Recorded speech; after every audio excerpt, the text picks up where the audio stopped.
Chayon burji uchun 2025-yil munajjimlar bashorati. Assalomu alaykum Astrastar Mila kanalining aziz kuzatuvchilari. Sizlar bilan yana ko'rishib turganimdan juda ham xursandman. Ramazon oyi barchamizga muborak bo'lsin.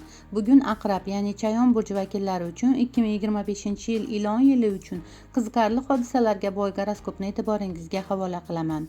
Bu yil juda katta o'zgarishlar sodir bo'ladi, chunki eng katta va og'ir planetalar bir burjdan boshqasiga o'tadilar. Dunyoda bunday bo'ladigan o'zgarishlar har 7, 3, 14 va 20 yilda sodir bo'ladi va insonlarning fokusini va yo'nalishini o'zgartiradi. 2025-yil sizga nimalarni olib keladi, qaysi sohalarda va qanday o'zgarishlar sodir bo'lishini izohlab beraman. Videoni oxirigacha tomosha qiling. Kanalga obuna bo'lmagan bo'lsangiz, obuna bo'lishni unutmang. Chunki faoliyatimizning rivoji aynan obuna bo'lishingiz, loyihalarimizga like bosishingiz va kommentariyaga o'z fikringizni yozib qoldirishingizga juda ham bog'liq va sizning fikrlaringiz biz uchun juda ham qiziq. Endi esa Chayon burchlari uchun hisoblangan prognozimizga o'tib izohlashni davom ettiramiz. Bu yil Chayon burchlarining hayotida ham juda muhim katta o'zgarishlar sodir bo'ladi. Siz uchun eng muhimi Pluton Qovg'a burjiga o'tdi. Uran egizaklar burjiga kiradi. Yupiter qisqichbaqa burjiga kiradi. Sekin planetalar Saturn va Neptun Qo'y burjiga kiradilar. Video davomida bularning sizga ta'sirini izohlayman. Keling avval sizning boshqaruvchi sayyorangiz Pluton va Mars haqidagi ma'lumotlarni aytaman. Sizning sayyorangiz og'ir planetalardan biri Pluton buyuk transformatsiya va katta o'zgarishlar planetasi 2024-yil 20-noyabrdan boshlab butunlay sizning aloqa, muloqotlar, ta'lim, kurslar, opa-ukalar, dokumentlar, sertifikatlar, texnika va transport, qisqa sayohatlar sektoringizdan chiqib ketdi. U sizni 16 yildan beri opa-ukalaringiz, ta'lim mavzulari va sayohatlar bilan bog'liq hodisalar orqali o'zgartirayotgan edi. Ko'p chayonlarda ehtimol opa-ukalarda yoki transport bilan bog'liq krizisli vaziyatlar bo'ldi. Avtomobilga yoki opa-ukalariga katta pul sarfladingiz, balki kredit oldingiz yoki ularning oilasida kelishmovchiliklar bo'ldi, balki ularning to'yi, tug'ishi, operatsiyasi yoki ketishi bo'ldi. Kurslar yoki dokumentlar borasida qandaydir bir bosim va boshqarish istagi bo'ldi. Qo'shnilar yoki sayohatlaringiz bilan bog'liq kuchli o'zgarishlar, ko'tarilish, pasayishlar bo'ldi. Shularning barchasi sizni chuqur darajada o'zgarishingizga yordam berdi. Umuman ushbu 16 yillik davrda sizning muloqot shaklingiz, aloqalaringiz, fikrlash tarzingiz o'zgardi. Natijada siz ushbu sohalarda katta kuch-qudratga ega bo'ldingiz. Endi Pluton 20-noyabrdan boshlab sizning 4-uyingizga o'tib, kelgusi 20 yillik hayotingizda turar joy va oilangizni shakllantirishda sizga yordam berishni boshladi. Pluton 4-uyga ota-ona, oila, sulovlat, turar joy, ko'chmas mulk va ko'chishlar sektoringizga o'tdi va sizga shu mavzularda katta o'zgarishlarni olib keladi. Demak, endi sizning sulovlangizda yaxshi-yomon katta o'zgarishlar bo'ladi. Farzandlar tug'iladi, oilada to'ylar bo'ladi va oila a'zolari o'zgaradi. Ota-onangiz qandaydir krizisli vaziyatga duch kelishi mumkin yoki kelishmovchiliklar bo'ladi, balki ulardan biri ketadi yoki operatsiya bo'ladi. Turmush o'rtog'ingiz bilan munosabatlarda qandaydir bir bosim, kelishmovchilik, boshqarish istagi bo'ladi. Oilangizda kuchli o'zgarishlar bo'ladi. Ko'chmas mulk borasida krizisli holat yuz berishi ham mumkin, ehtiyot bo'lasiz. Ehtimol siz umuman boshqa yangi uyga yoki boshqa shaharga ko'chasiz, balki umuman boshqa davlatga ketasiz. Ko'chmas mulk bo'yicha katta o'zgarishlar bo'ladi. Balki remont, buzib yangidan qurish, uyni almashtirish yoki ijara mavzulari bo'ladi. Agar turmush qurmagan bo'lsangiz, juda kuchli yoki badavlat bir inson hayotingizga kirib kelishi va sevgi munosabatlaringiz juda ehtirosli bo'lishi mumkin. Pluton sizga oila tarkibi o'zgarishini, ko'chmas mulkingiz, uyingiz o'zgarishini, ko'chishlar ko'p bo'lishini xabar berib kelmoqda. Pluton katta pullarni ham bildiradi. Ushbu davrda oilada nafaqat krizisli holatlar, balki oilaga katta pullar kelishini ham bildiradi. Oiladagi buyuk o'zgarishlar sizning shaxsiyatingizni o'zgartiradi. Mening Mila Xorazmli nomli Instagramni kuzatib borayotganlar biladi. O'tgan yildan boshlab insoniyat olamida yangi buyuk o'zgarishlar davri boshlandi. Avvalo Qovg'a burjidagi Plutonning ta'siri sun'iy intellektdir. Shu bilan birga bu ma'lumotlarni qayta ishlash va yangilash vositalari, dasturlari va ilovalari bilan ishlashning juda ortib borayotgan tezligi ekanligini tushunishingiz kerak. va chayonlar Pluton tomonidan Qova burjida boshlangan yangi davrga eng tez moslashadigan burj bo'ladi. Masalan, mana mening proyektlarimda o'zingiz sun'iy intellekt mahsulini tomosha qilyapsiz. Pluton bizga nima deydi? Menda yuzlab loyihalar, yuzlab yo'nalishlar bo'lishi mumkin. Men urinib ko'ryapman, hammasini sinab ko'raman. Ba'zi joylarda o'zimni juda xavfli, sarguzashtli tutaman. Biridan ikkinchisiga o'tishni oson o'rganyapman va ishlarni butunlay boshqacha tarzda qilaman deydi. Asosan sizning kuch-qudratingiz 2044-yilgacha ota-ona, oila, uy va ko'chmas mulk mavzularida rivojlanadi va ortib boradi. Sizning ikkinchi sayyorangiz energiya, kuch, harakat, faollik, shijoat va liderlik planetasi Mars 9-uyingizda ko'p vaqtdan beri sayohat qilyapti. Aniqrog'i o'tgan yil sentyabr-oktyabr oylarida va yanvarning boshidan beri Mars bu yerda sayr qilyapti.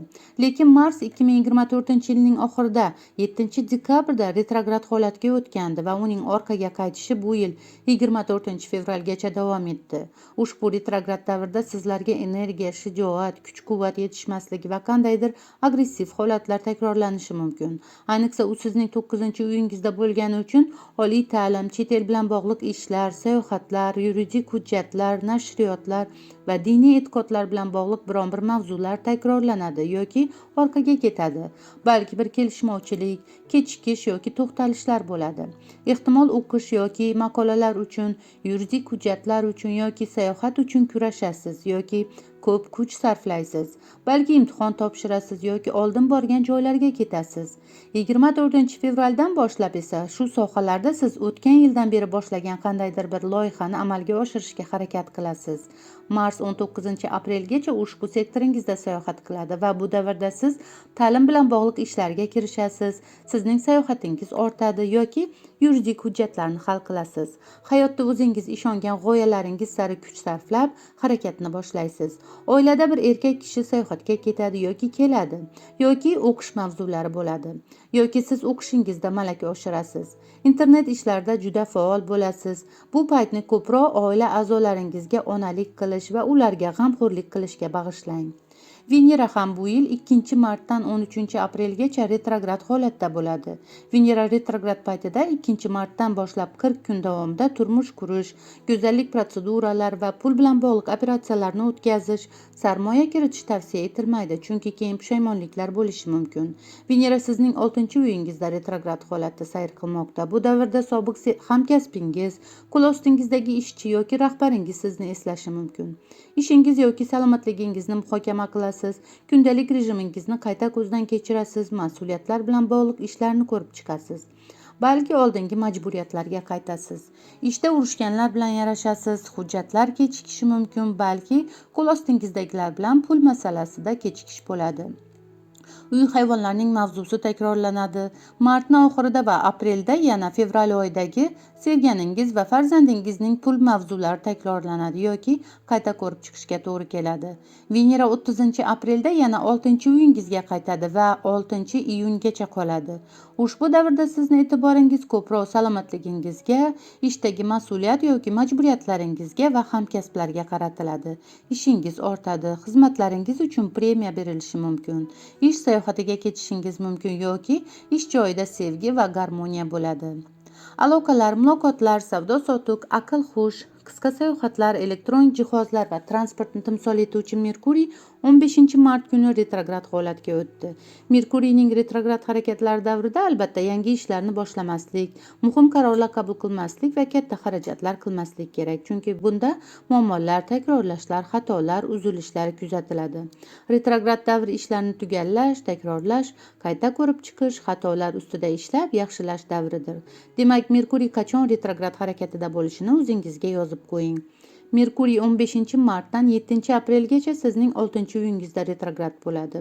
Bunda ish, kun tartibi, majburiyatlar, salomatlik mavzulari takrorlanishi mumkin. Kun tartibingiz qayta ko'rib chiqiladi, sog'liq muammosi bo'lishi, ishingiz to'xtashi, kechikishi mumkin. Ishdan ketish, ishga kirish yoki ishchi olish kabi mavzular takrorlanadi. Ishdagi mas'uliyatlaringiz va hamkasblar bilan munosabatlaringiz haqida yaxshilab o'ylash uchun yaxshi davr bo'ladi.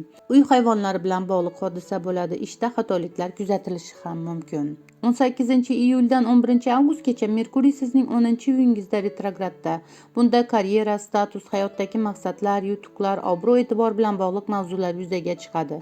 Ehtimol bunda biron bir yutuqlarga erishishga ko'p e'tibor qaratish kerak bo'ladi. Eski xo'jayin bilan uchrashasiz yoki boshliq o'zgaradi. Balki ishda proyektlaringizni qayta ko'rib chiqasiz va nimanidir yana takrorlaysiz. Yutuqlar, mansabda ko'tarilish va statusingiz o'zgarishida to'xtalishlar va kechikishlar bo'lishi mumkin. Rejalar o'zgarishi yoki maqsadlar kechikishi mumkin. Nimadir takrorlanishi va to'xtashi ham mumkin. Va Merkuriy oxirgi marta 10-noyabrdan 29-noyabrgacha sizning 2-uyingizda retrograd holatda bo'ladi. Bunda pullar, daromadlar, daromad manbaingiz, ishingiz, qadr-qimmatingiz va ko'chmas mulkingiz bilan bog'liq ba'zi to'xtalishlar, kechikishlar kuzatilishi, rejalar o'zgarishi mumkin. Daromadlarda qandaydir bir mavzuning takrorlanishi kuzatiladi. Balki daromad manbai yoki boshqa ish qidirasiz yoki oldingi ishingizga qaytasiz. Ko'chmas mulkingiz bilan bog'liq ishlar takrorlanishi, ko'zdan kechirilishi mumkin.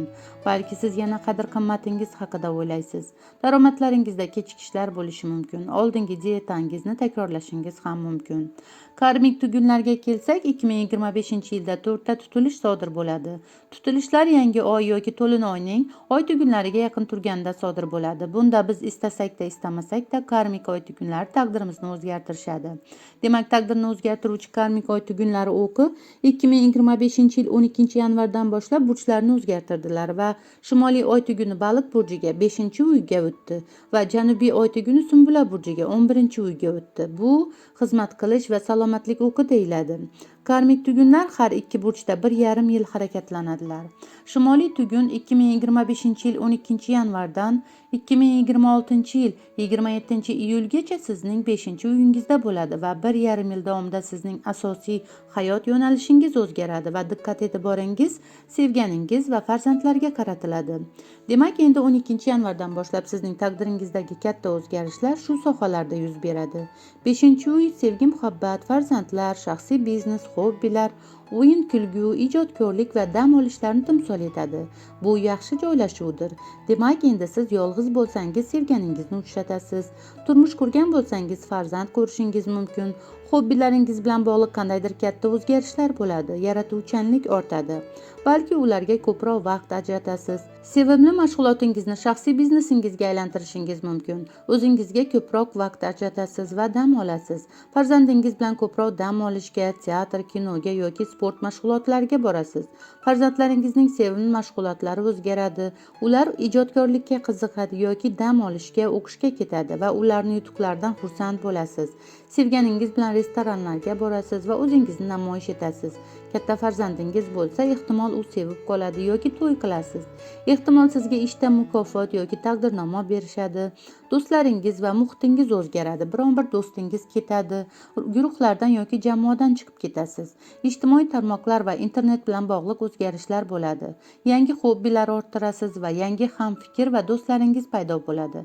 Albatta, inson yaxshi niyat qiladi, lekin karmik tugunlar endi sizga sevganingiz, farzandingiz, hobbilar, shaxsiy biznes va do'stlar borasida ehtiyot bo'lishni ko'rsatadi. Chayon burchlari sizga maslahatim 1,5 yil mobaynida ko'proq dam oling. Sevganingizga va farzandlaringizga ko'proq vaqt ajrating. Hobbi va qiziqishlarni orttiring.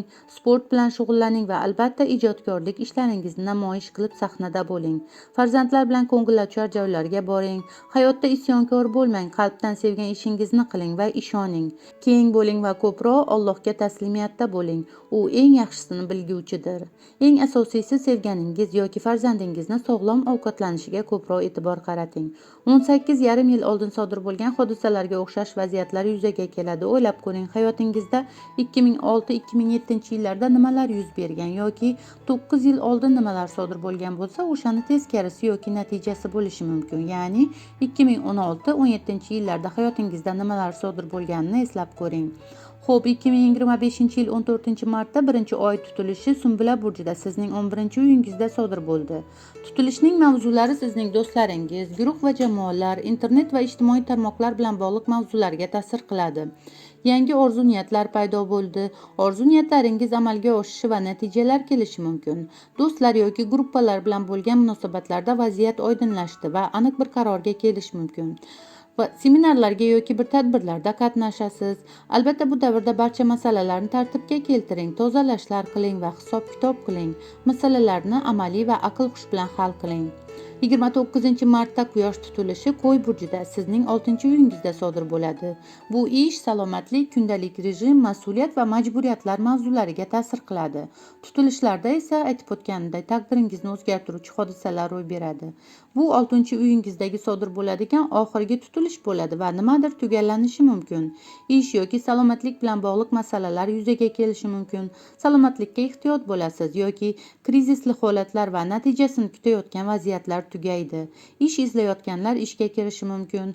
Salomatlik bezovta qilsa-da, bu oxirgi tutilish sababli siz shifo topishga, yaxshilanishga qarab ketasiz.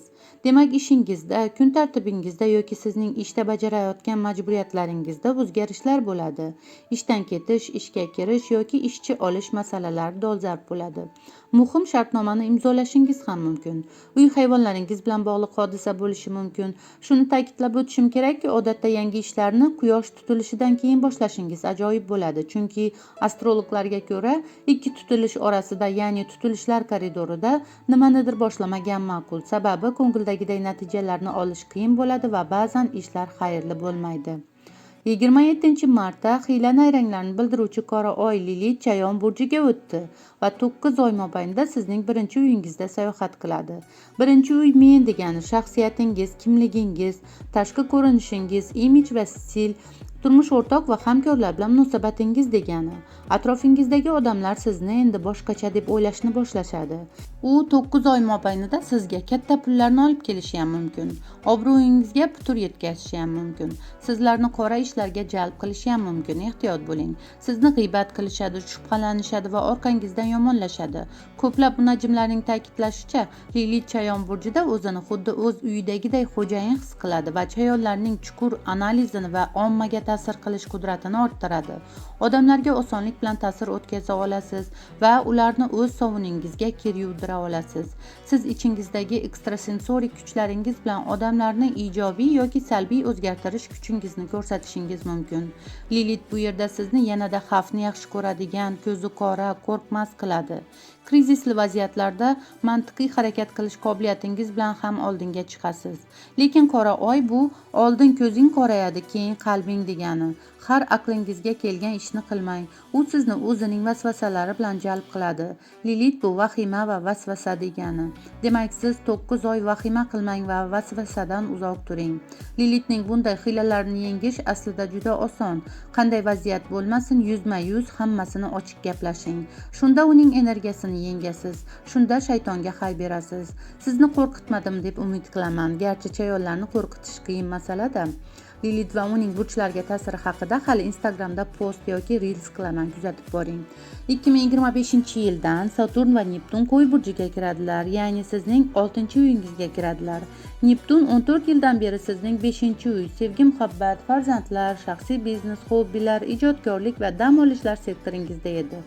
Va bu borada sizga o'zining noaniq yoki tartibsiz, yolg'onlar, tushunarsiz vaziyatlarni berayotgan edi. Endi u ushbu 5-uyingizdan chiqib ketadi. Bu umringizda bir marta bo'ladigan holat, chunki Neptun zodiakni 165 yilda bir aylanib keladi va har burjda 14 yilga yaqin sekin sayohat qiladi. O'tgan 14 yil mobaynida sizning sevgi munosabatlaringizda yoki farzandingiz bilan bog'liq noaniqliklar mavjud edi. Ehtimol ular san'at, ijodga, musiqa va kinoga qiziqdi, balki shifo mavzulari bo'ldi yoki chet tilini o'rganishdi va sayohatda bo'lishdi.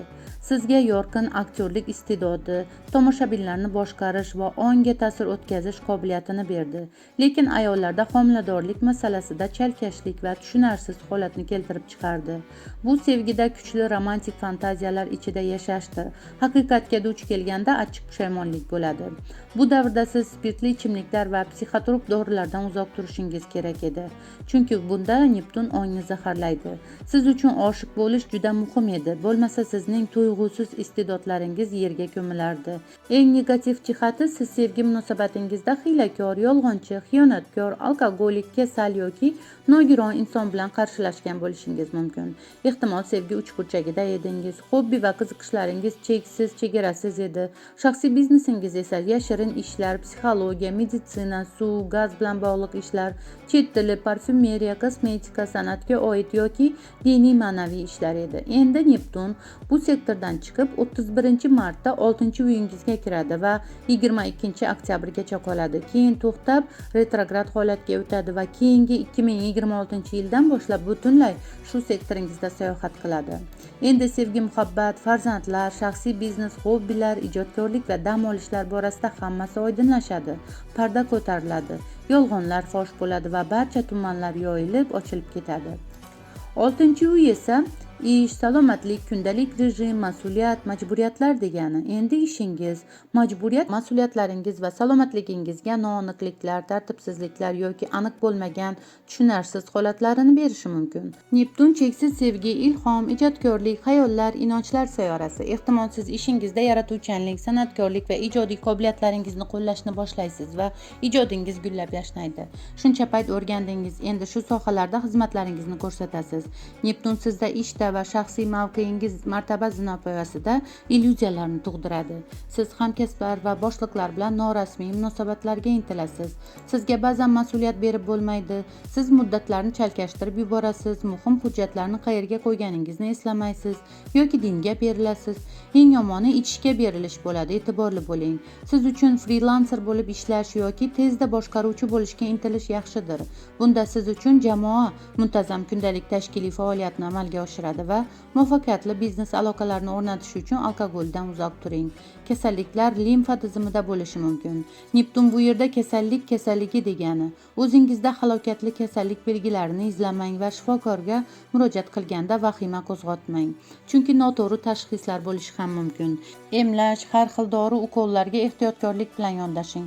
Allergiyaga sabab bo'lishi mumkin. Yaxshisi turli yo'nalishdagi tibbiy adabiyotlarni o'qing va o'tlar bilan davolanishga qiziqing. Karmik vazifangiz hayot saboqlaridan va shubhali va beparvolik tufayli yuzaga kelgan noxush vaziyatlardan xulosa chiqarish, tartib-intizomga rioya qilish va kundalik tartibni saqlashdir. Ish joyingizda ilhom sizga motivatsiya beradi. Fidokorona xizmat shon-shuhrat olib keladi. Neptunning yomon energiyasidan xalos bo'lish uchun siz majburiyatlarni olishingiz va ularni bajarishingiz kerak. Yordam berish, to'lovlarni to'lash, uy hayvoni olish va unga g'amxo'rlik qilish, vakolatlarni boshqalarga topshirish kabi. Bu davrda siz sanatoriyada davolanishingiz, chet elga ketishingiz yoki salomatlik mavzulariga qiziqishingiz mumkin. Agar siz ish joyidagi intrigalar sinovidan o'tsangiz, dori-darmon yoki spirtli ichimliklar vasvasasiga tushmasangiz, haqiqatan ham katta shuhrat va pullar suvday oqib kelishi, cheksiz darajada ortishi mumkin. Ehtimol endi siz Neptun kasblar bilan shug'ullanasiz, ijodkor va yaratuvchan insonlar bilan samarali mehnat qilasiz va birgalikda mashhurlikka erishasiz. Atrofingizda tanilasiz. Yuqori lavozimlarda siz o'zingizning mag'rurligingiz va nohaqlikdan xafa bo'lgan odamning qasosi qurboni bo'lmasligingiz uchun xizmat xodimlaringizga yumshoq va hamdard munosabatda bo'lishingiz kerak. 13-apreldagi to'lin-oyda sevgi muhabbat mavzularida vaziyat oydinlashadi. Veneraning ham retrogradi tugashi tufayli sevgi munosabatlaringizda romantika ortadi va garmoniya bo'ladi va farzandingiz bir natijalarga erishadi va qandaydir proyektni bitkazasiz. Yoki sayohat mavzulari bo'ladi, pul masalalarida ham go'zal xabarlar bo'ladi. Biroq mana shu yerda ehtiyot bo'ling. 20-apreldan 27-aprelgacha sizning muhitingizda qiyin bir hafta bo'lishi mumkin va bu atrofingizdagilar bilan ichki va tashqi janjalni timsol etadi. Bunda Mars qiyin jihatlar hosil qiladi. Uning Pluton va Oy bilan qarama-qarshiligi va Lilit va Quyoshga kvadrati sodir bo'ladi. Bu men o'z-o'zim bilan kurashaman, asabiy bo'laman va atrofdagilarga tashlanaman degani. Ehtiyot bo'ling, chunki sizning ikki planetangiz bir-biriga qarama-qarshi turadi. Bu boshqalarning ham sizga tashlanishi degani. Bunda hamkasblar bilan ish joyida, oilangizda, ota-onangiz yoki turmush o'rtoq bilan agressivlik kuzatiladi. Tortishuvlar bo'lishi mumkin. Hech kimga tuhmat qilmang yoki qoralamang. Siz nimadir deysiz va buni boshqacha tushunishadi. Uy-joy mavzusida agressiv impulsivlik bo'lib, pul masalasida insonlar bilan tortishuv bo'lishi ham mumkin. Lekin unutmang, bu avariyli situatsiyalarni ham keltirib chiqaradi. Xatolar qilmang, janjalga aralashmang, chunki jahl chiqqanda aql ketadi. Yong'in va operatsiyalardan ehtiyot bo'ling. Tahlikali kunlar. Bu sizga asosiy tavsiyam bo'ladi. Hech kim bilan umuman tortishmang. Bunday holat dekabrning oxiri va yanvarning boshida yuz bergandi. Siz qanday o'tganini yaxshi bilasiz. Sokin o'tkazishga harakat qiling. Chayon burjida 12-maydagi sodir bo'ladigan to'lin oyda esa sizning hayotingizda bir masala oydinlashadi va yakuniga yetadi. Kutilgan natijalar keladi va hosilni yig'ishingiz mumkin. Bunda vaziyatni o'z qo'lingizga olasiz va muhim qarorlarni qabul qilasiz. Saturn cheklov va to'siqlar, mas'uliyat va majburiyatlar, sinovlar planetasi ham 2023-yil 7-martdan beri sizning 5-uyingizda sayohat qilmoqda va u ham bu yerdan chiqib ketadi.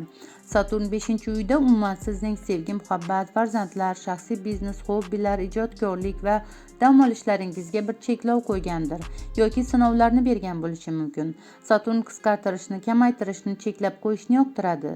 Sevgi munosabatingizda sovuqlik va farzand borasida bir majburiyat berildi. Hobbilaringiz o'zgardi, shaxsiy biznesni qisqartirdingiz yoki to'siqlar bo'ldi. Balki dekretga chiqdingiz yoki sevganingiz sizga cheklangan vaqt ajratdi. Balki aksincha, bu borada katta mas'uliyat va majburiyatlaringiz ko'p bo'ldi.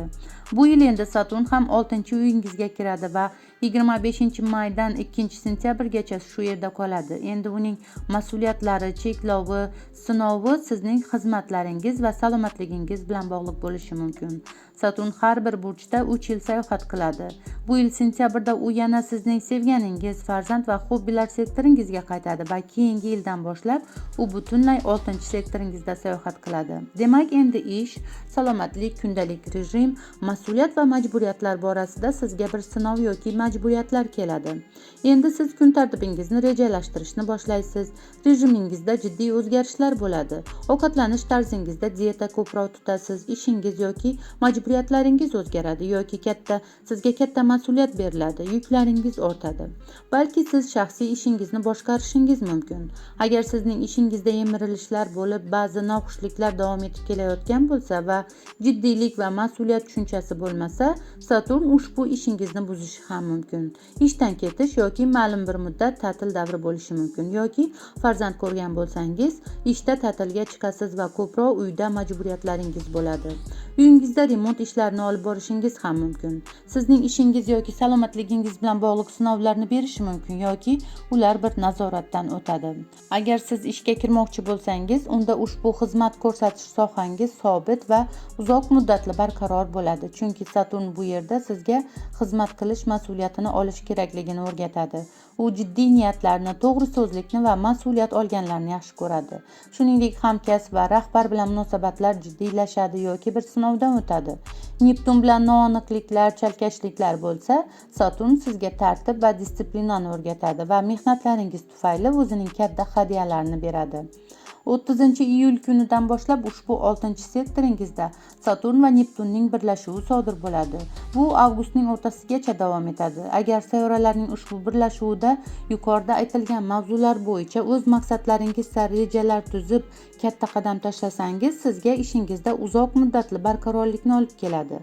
Bu hayotingizdagi bir noaniqlik va tartibsizlikka barham berish, ba'zi mas'uliyatlarni o'z zimmasiga olib, jiddiy qadamlar tashlash uchun xayrli davr bo'ladi. Siz ishingiz va salomatligingiz borasida yoki ko'lostingizdagilar bilan qat'iy va jiddiy bo'lib, rejalar bilan bir ishga kirishishingiz mumkin. Keyingi hodisa Venera 6-iyundan 4-iyulgacha turmush o'rtoq munosabatlar, hamkorlar va shartnomalar sektoringizda sayohat qiladi va bunda ajoyib tanishuvlar, uchrashuvlar va kelishuvlar bo'ladi. Sizning e'tiboringiz ko'proq turmush munosabatlari, hamkorliklar va shartnoma imzolashga qaratiladi. Turmush o'rtoq bilan, umuman barcha insonlar bilan munosabatlarda garmoniya bo'ladi va sevgi kuchli bo'ladi.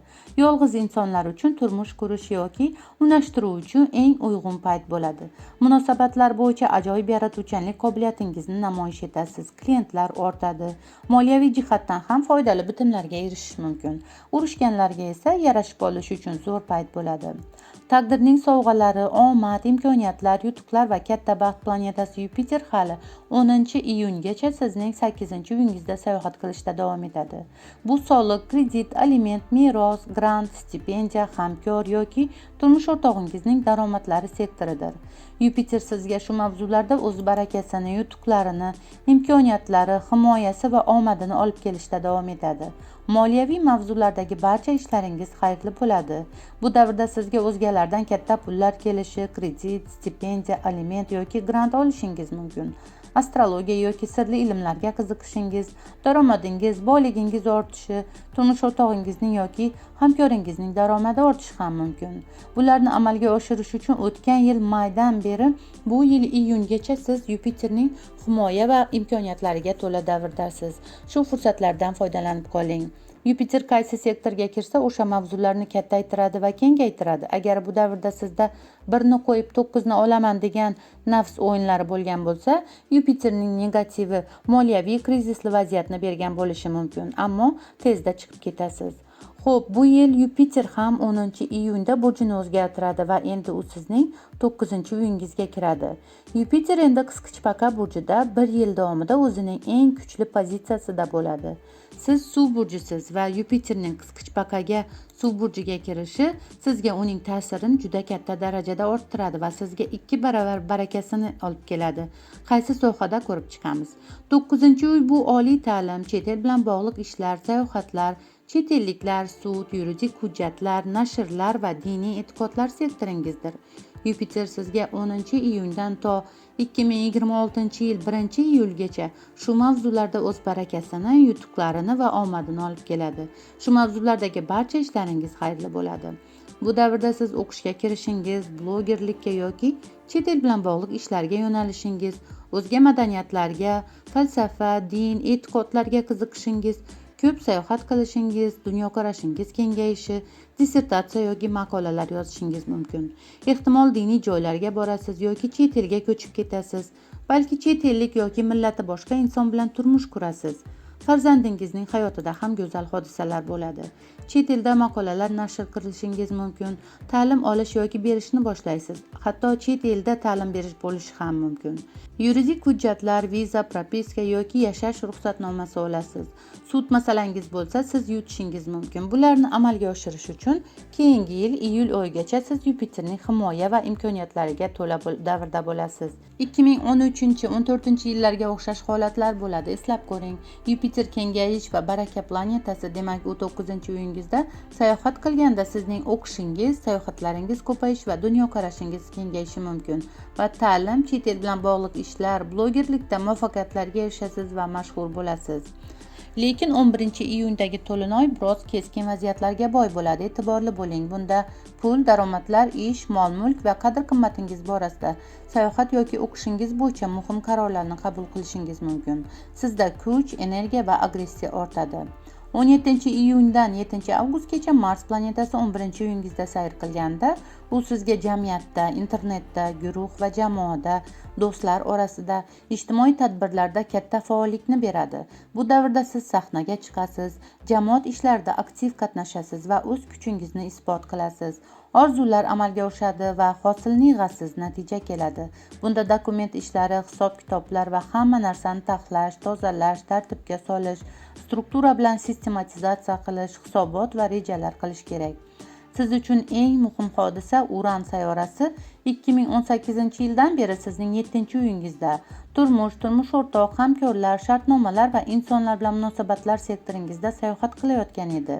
Uran beqarorlikni, risklarni, kutilmagan syurprizlarni, erkinlik, katta o'zgarishlar, yangiliklar va tez-tez bo'ladigan o'zgarishlarni bildiradi. Ehtimol 7 yildan beri sizning munosabatlaringizda kutilmagan syurprizlar yoki beqarorlik bo'lyapti.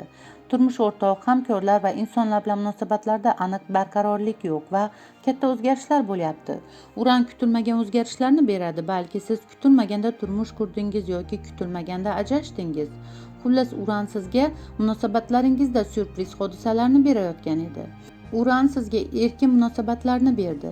Siz erkinlik istovchi va isyonkor edingiz. Balki turmush o'rtog'ingiz bilan ba'zan ayrilib, ba'zan birgalikda edingiz, beqarorlik bor edi. Balki boshqa mamlakatlarda yoki uzoqda har kim o'z uyida yashadingiz yoki kamdan kam ko'rishardingiz. Ehtimol sizning turmush o'rtog'ingiz chet ellikdir yoki boshqa millat vakilidir yoki yoshlaringizda katta farq bor. Hamkorlar bilan kutilmagan riskli ishlarga kirishdingiz. Ehtimol chet ellik hamkorlar bilan ishladingiz va kutilmaganda katta shartnomalarni shartni imzoladingiz. Sizga yoki turmush o'rtog'ingizga kutilmaganda ko'tarilish imkoniyati va yutuqlar keldi. Uranning zodiakni bir aylanib kelish sikli 84 yilni tashkil qiladi va uning bu sektoringizga qaytishi 84 yildan keyin bo'ladi. Uran planetasi oxirgi 7 yilda siz uchun eng asosiy zarar beruvchi zararkunanda edi. Endi 7-iyuldan boshlab Uran 2033-yilgacha sizning 8-uyingizga kiradi va bu yerda yangi 7 yillik siklini boshlaydi. Ammo endi u sizning qarshingizda bo'lmaydi va sizda osonlik, yengillik va qiyinchiliksiz yangi hayot tarzi boshlanadi. Uran kutilmagan syurprizlar, yangiliklar, o'zgarishlarni bildiradi. Endi sizning daromadlaringizda katta o'zgarishlar boshlanadi. Bunda sizga kutilmagan moliyaviy imkoniyatlar ochiladi. Kutilmaganda meros qoladi yoki chet ellik sarmoya keladi. 8-uy kredit, soliq, aliment, meros, grant, stipendiya, hamkor yoki turmush o'rtoqning daromadlaridir. Balki turmush o'rtog'ingizning daromadlarida moliyaviy beqarorlik bo'ladi. Hamkorlar bilan daromadlarda kutilmagan risklar, syurpriz o'zgarishlar bo'ladi. Siz kutilmaganda kredit yoki qarz olasiz, lekin e'tiborli bo'ling, katta pullarni risk qilib yo'qotishingiz ham mumkin. Chunki 8-uy krizislarni ham bildiradi. Kutilmaganda syurpriz bir shaklda meros, grant yoki stipendiya olasiz yoki pensiyaga chiqasiz. Ehtimol sizga moliyaviy jihatdan kutilmaganda ko'tarilish imkoniyati va yutuqlar keladi. Siz endi moliyaviy jihatdan erkin inson bo'lasiz. Pul masalalarini mustaqil hal qila olasiz. Ishlaringizda siz sun'iy intellektni va yangi texnologiyalarni joriy etasiz. Ayniqsa agar siz moliya sohasida bo'lsangiz. Avgust oyida esa siz aktiv bo'lib, moliyaviy masalalaringiz, sarmoyalaringiz, o'qish, sayohat, chet el bilan bog'liq ishlaringizni amalga oshirish bo'yicha juda katta muvaffaqiyatlarga erishishingiz mumkin. Siz ko'plab tanishuvlar, muloqotlar qilishingiz mumkin. Istagan pul masalalaringizni hal qilishda Pluton va Marsingiz va Uran sizga juda kuchli podдержка beradi. Agar yolg'iz bo'lsangiz, turmush qurishingiz mumkin. Katta biznes hamkorliklarini o'rnatish va shartnomalar imzolashingiz mumkin. Agar salomatlik mavzusi bo'lsa, yoshi katta o'qimishli professor inson sizga katta yordam berishi mumkin. Keyingi muhim hodisa 7-sentyabrdagi oy tutilishi Baliq burjida 5-uyingizda. Bu o'sha boya aytganimday sevgi, muhabbat, farzandlar, shaxsiy biznes, hobbilar, ta'til va dam olishlar mavzulariga ta'sir qiladi va o'zgarishlar boshlanadi. Bunda siz yangi hobbilar bilan shug'ullanishni boshlaysiz. Balki siz sevib qolasiz, farzand ko'rishni istaysiz, ijodingiz gullaydi. Farzandingizning yoki sevgan insoningizning hayotida muhim o'zgarishlar yuz beradi, taqdiri o'zgaradi. Boshqa joyga ko'chish bo'lishi ham mumkin. 2006-yildagi voqealarga o'xshash voqealar yuz berishi mumkin. O'ylab ko'ring, o'shanda hayotingizda nimalar sodir bo'lgan. Viruslardan ehtiyot bo'ling, ta'tilga chiqing va ko'proq dam oling. Asosiysi Lilitni vasvasasiga berilmang.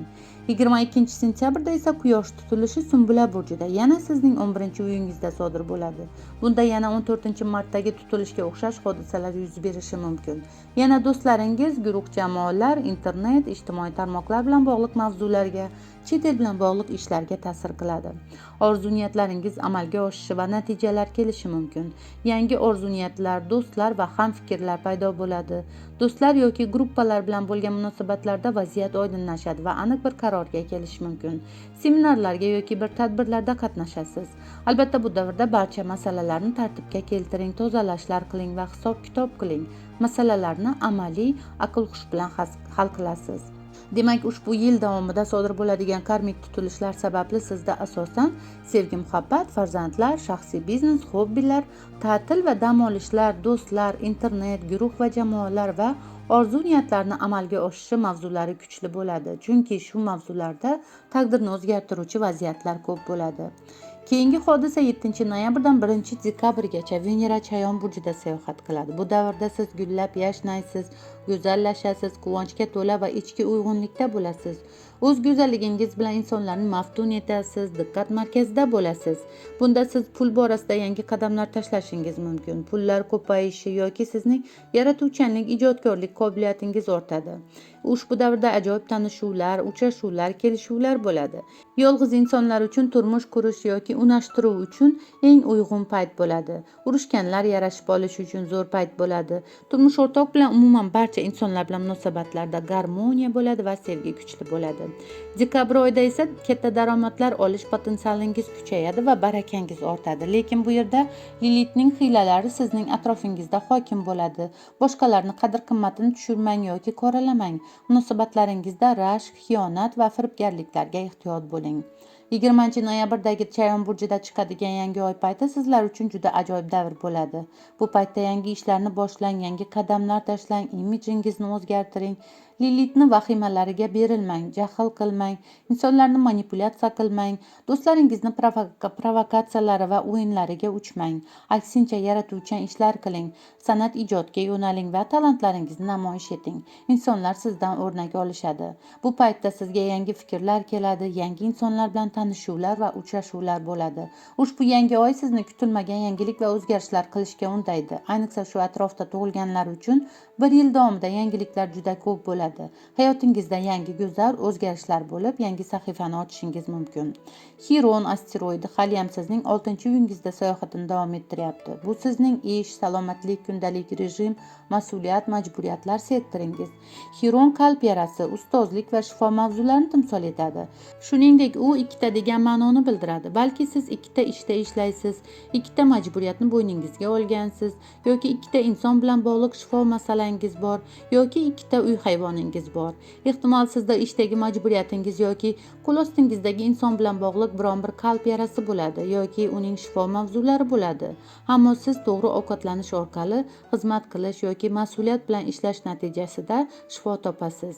Lekin Xironning 6-uyingizda joylashuvi sizning ish, salomatlik, kundalik rejim va majburiyatlar borasida ehtiyot bo'lishingiz kerakligini ko'rsatadi. Bu yil shu mavzular sizga qandaydir qalb yarasini berishi mumkin. Bu bir travmaning shifo topish payti bo'lishi ham mumkin. Siz uchun 2025-yilning ajoyib hodisasi esa yilning boshida 12-yanvar kuni Oq oy deb nomlanuvchi Selena 7 oy davom etadigan Qisqichbaqa burjidagi sayohatini boshladi. Selena 2025-yil 12-yanvardan 13-avgustgacha sizning 9-uyingizda sayr qiladi. Selena yoki oq oyning yorqinligi yorug'lik, poklik, himoyani anglatadi. Yaxshi karmani timsol etadi.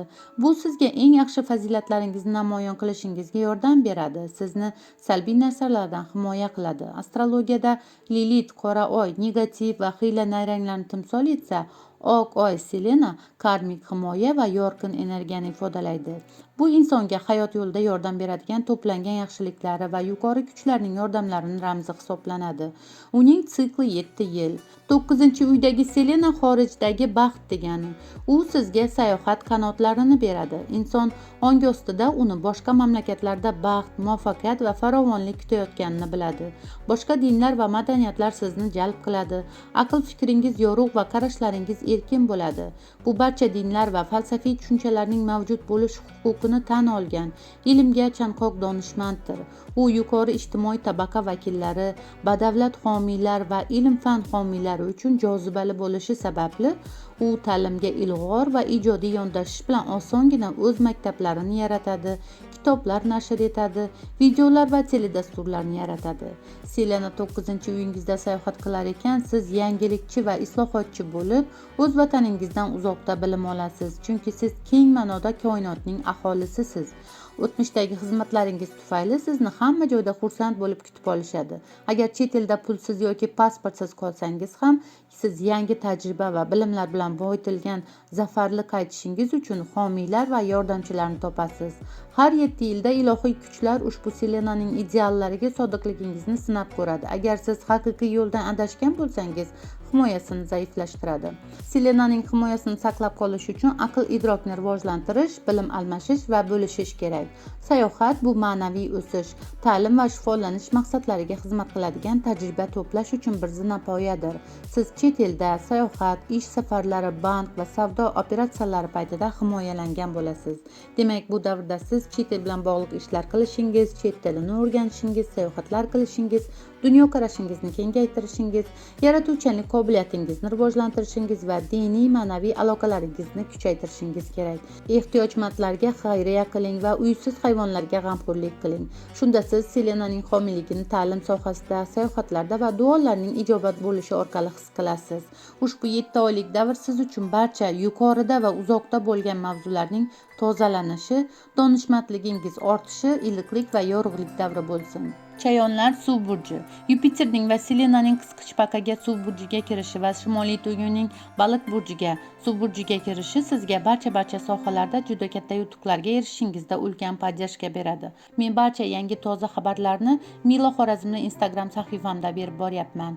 U yerda yanada ko'proq va to'liqroq ma'lumot olishingiz mumkin. Videolarimni ascendent burjingiz, quyosh burjingiz va oy burjingiz bo'yicha tomosha qiling, chunki uchalovi birgalikda bizning hayotimizdagi voqealar rivojini ko'rsatib berishadi. Mana sevimli chayon burchlarim, 2025-yilgi obzorim, astrologik prognozim nihoyasiga yetdi. Like bosing va fikrlaringizni kommentariyada yozib qoldiring. Astrologik yangiliklarni o'tkazib yubormaslik uchun obuna bo'lish tugmasini bosib qo'ying va yangi proyektlarimizni kuzatib boring. Barcha burchlar uchun 2025-yil goroskopini xarid qilish yoki natal kartani izohlash xizmatimizdan foydalanish uchun Telegram manzilimizni video ostida qoldiraman. YouTubedan tashqari bizni Telegram va Instagramda ham kuzatib borishingiz mumkin. Kanallar linklari esa video ostida mavjud. Keyingi prognozlarda ko'rishguncha xayr, salomat bo'ling.